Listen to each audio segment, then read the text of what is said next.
and I never turned it on.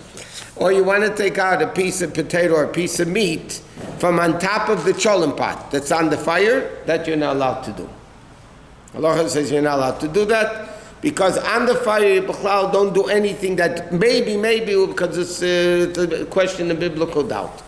But once it's off the fire, then you could take out, it's not a problem. Stirring, again, if you want to be machmir, it's only a chumrah by stirring, but not taking out. Yeah? If you're moving the pot, you're trying to put the kettle of water there on the fire, but you're moving it to zone number 2. We're going to get to the blech soon. I mean, I don't know today, but the blech is a whole parsha by itself. We'll get there. What? Scooping out with a ladle of soup, wouldn't that also stir the rest of the pot at the same time? No, you're not stirring, you're just taking it out. If the food is not completely, if the soup is not completely cooked, yeah, then you would be stirring it. I'll give you an example. You have an urn, okay? Now when you take out water, there is some movement inside the pot, okay? But, and therefore, Lamashal, if the water, let's say, is not completely boiled, the light doesn't go on yet, usually the light goes on. If the light doesn't go on, you're not allowed to take out water from the urn. See, it's almost boiling, but it's just not, it didn't happen yet, You're not allowed to take out water, because taking out water, you're going to stir it, and you're stirring it on the fire, and it's not completely done yet. Okay? 1 second. But after it's completely cooked, taking it out is taking out. Anytime you take out, you're really stirring a little bit, but that's not your intent. You're not actually stirring, you're just removing. That's what you're doing. What? Is a cholent pot of our soup the same thing? We learned the other day, cholent is davar gush. So if it's solid cholent, it might be a little bit different. Could you take soup when it's on fire? No. You're not allowed to take out anything while it's on the fire. You're not allowed to put anything into a klirishin that's hot on the fire, even if it's completely cooked what you're putting in there. Once something's on the fire, halacha says you can't take out and you can't put in. What? If you take it from one pot to another pot, that goes completely cooked. Okay, that we'll learn later by the dinim of a blach. I don't want to mix up the, what? You take water, hot water, and you put it, let's say the cholent became a little dry. Again, we're going to learn those dinim later. But isn't that a ladle, a second sheni, a kli sheni, a ladle? So to take out, wouldn't be... Okay, to answer your question, are you allowed to take water out of a pot with a ladle and pour it into a cholent that's... No. You can sometimes pour directly from a kettle or from an urn. You said with a ladle. No, I'm saying, is that considered kli sheni, a ladle? We discussed that already, different opinions. But to take it out, to eat it, like go straight from the ladle, and you take While it's on the fire, you're not allowed to. Off the fire, if you want to eat straight from the ladle, when nobody's looking, yeah, you can take out from the ladle once it's off the fire and eat. Just make sure your wife doesn't see you. And you don't burn your mouth. Yeah, okay.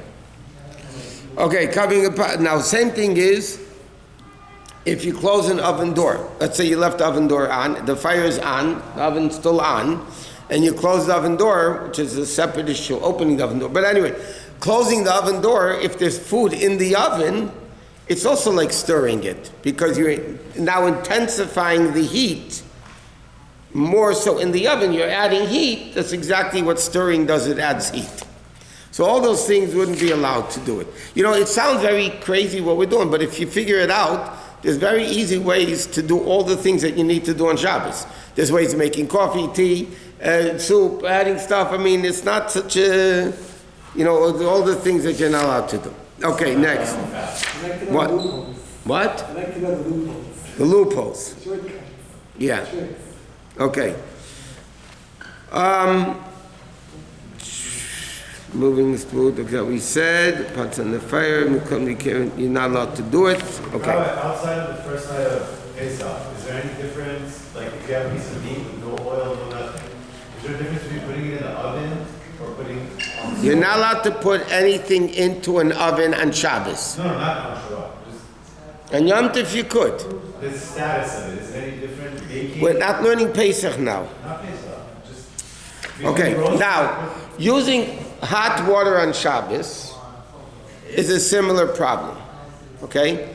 Because when you turn on the hot water faucet, then what happens is you're taking out water. That water is coming from the boiler, okay? So now it automatically becomes replaced. So cold water goes into the boiler, and that water is becoming cooked. So by taking out a cup of water, hot water, which is itself is not an issue. If the hot water is running, let's say, you can take out the water, you can use the hot water if it's running. But if it's not running, then by turning on the hot water, you're actually directly causing cold water to go into the boiler.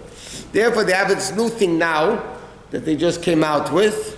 It's a device that it keeps the boiler water under Yad Saledisbay. In other words, they have it, I read about it, you can conform it to your opinion of what Yad Saledisbay. But let's say Yad Saledisbay is 110 degrees, yeah?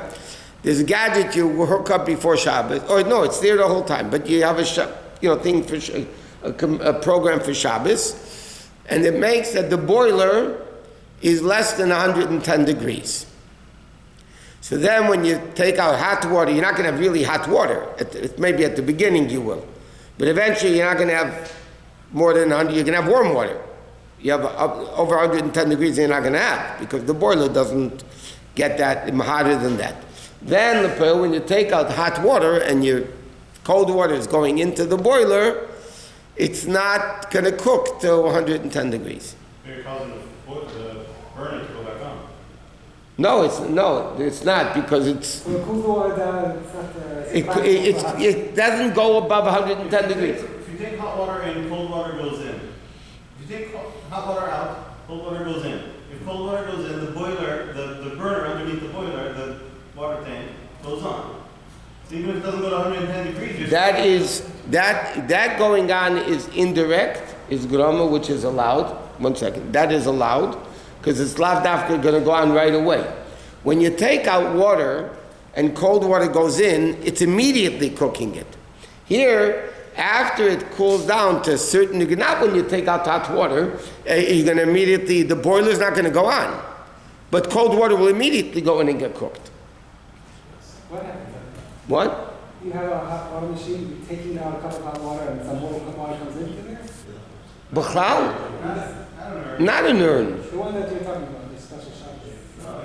Normally when you have, if you have instant hot water, that tankless, you can't use that, not on Shabbos, not in Yom Tov. Period. Now, when It's running the whole time from beginning to the end of the day, right? if you have it on the whole time, you're going to kill it. No, if you don't turn it on, it's just on the whole time, 25 hours, you'll kill it. Huh? And it worked? Okay. You can do it. Can a boy turn on the water? A guy would be allowed to turn on the hot water for you. By the way, why is it allowed to keep it on the whole 25 hours? I'm not doing anything. Yeah, but water's coming, you turn on your faucet, water's going No, the instant tank that you have the special gadget for it. Tankless water heater on Shabbos and Yom Tov is no good. Correct. But he's saying you turn on the tank heater before Shabbos. And it's just working from before. Like you turn on the light. But it's still boil new water. New water's getting cooked. You're not doing anything. Sure you are. You're taking water out through the pipes. No, that's not the way tankless hot water works. No, it doesn't. You're benefiting from the... It doesn't work. That's not the way it works. Anyway, so let's get. Water heater, it gets so hard. Okay, let's get back to this point. Okay. Now, Yom Tiv. No, by the way, if the hot water is on, let's see, somebody turned it on before Shabbos, by your regular sink with a regular boiler, so then you can use the hot water. If the hot water is on, you can close it, because closing you're not doing anything. All you're doing is stopping the water from going in, so you're not desecrating Shabbos in any way whatsoever. Now, can I ask a guy I told you your questions are too complicated for me. In that case, you leave. Your questions are too complicated for my head. Okay. So now the question is, am I allowed to ask a guy to open this, like yeshiva bacher, to turn on the hot water? The answer is you could ask a guy to turn on hot water on Shabbos. Why? That doesn't mean you could take a shower. That doesn't mean just stay by the sink, let's say, to wash dishes or whatever. Why? Because you're asking the guy to turn on the faucet. Turning on the faucet is not a problem. You could also turn on the faucet. What's the problem? Inevitably, psikresha, cold water is going to go in and get cooked. You don't want that cold water necessarily to get cooked now. You don't need it now. Okay?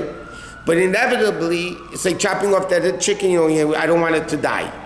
Bottom line is, when I when I turn on the hot water, for sure, cold water is going into the boiler. I can't say I don't want it to become cooked because it's happening. But we learned already, psikresha is allowed by a guy. You're allowed to tell a guy to do something permissible, even though through that, something that's a creation of Shabbos will happen. To give you a simpler example, let's say somebody, now when you open a refrigerator, you have the lights go on, the lights go off, which you can't do on Shabbos because the lights are going on and off. But what happens if I forgot to turn the refrigerator, whatever it is, put on Shabbos mode? I'm allowed to ask a guy, do me a favor, please open my refrigerator door. Because what are you asking him to do? Open a refrigerator door. That's not forbidden. The problem is, for sure, the light's going to go on. But that doesn't apply by a guy.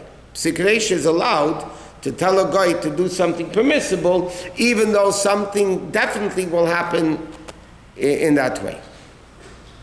What?